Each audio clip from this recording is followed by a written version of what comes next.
Hello everybody! Welcome to the first official video of this channel. Am I wearing the same sweater as I did in my intro video? Yes. Did I film 2 videos back to back? Yes. Have I just been wearing this sweater for the past week straight?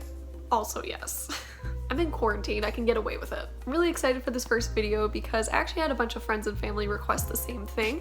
So today we're going to be talking about how you can get started on your garden in this pandemic. It's that time of year when the weather's finally getting nicer and people really want to start working on their outdoor projects. Although if you're like me and live in Canada, the weather is still quite unpredictable this time of year. For example, last week it was sunny, snowy, and rainy all in the same day.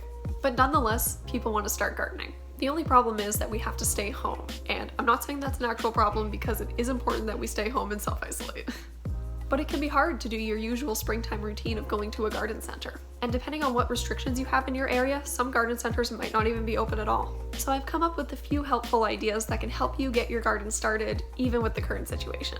First, check in with your local garden centers to see if they are still open and if they offer delivery or curbside pickup. A lot of garden centers in our area will put away items for you like plants, soil, fertilizer, you name it. You just have to call them first and see what they have available. Then you just pay in advance so that they could hold the items for you and arrange a pickup date. When you go to pick up your items, you'll probably just have to call the store, let them know you're here, give them your order number, all that good information, and then they'll bring it outside to you, drop it off, walk away, and then you can pick up the items, bring them back to your car, and it's basically a contact-free way of picking up your stuff. Or for a small fee, you can just have them deliver the items to your house. Keep in mind that we're still waiting for the last frost to occur, so selection at certain garden centers might be limited. So just keep calling to check in, see what items they do have in stock, and when they anticipate other items will become available. I'm a big fan of supporting mom and pop shops, so if you can, try buying from local small businesses before going to the larger garden centers. The second thing you can do is exchange seeds with your friends or neighbors. In our building, residents have started exchanging flower and vegetable seeds. We post in our Facebook group what type of seeds we have, and then people will reply to those comments asking if they can have certain types of seeds. And then we just put them in a little bag and leave them outside each other's door.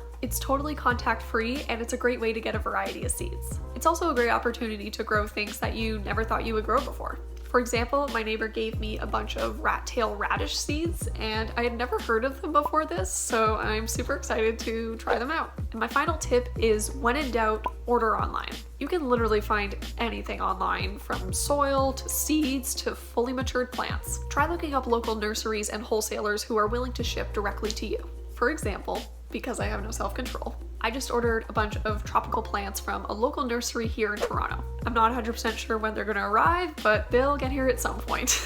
On that note, it's important to remember that basically everybody is ordering stuff online, not just plants, so your shipping times might be a little long. If you don't have a local nursery, you can try websites such as Amazon to see about getting seeds or starter kits. I will say that I did have a look at Amazon for seeds, and they don't have the greatest variety, and the prices are surprisingly expensive for the amount of seeds you get. But at least the option's still there. Also, I would treat buying stuff online as kind of a last resort option because having stuff shipped to you does have a pretty big impact on the environment. And I'm realizing I'm sounding a little hypocritical because I literally just said I ordered stuff online.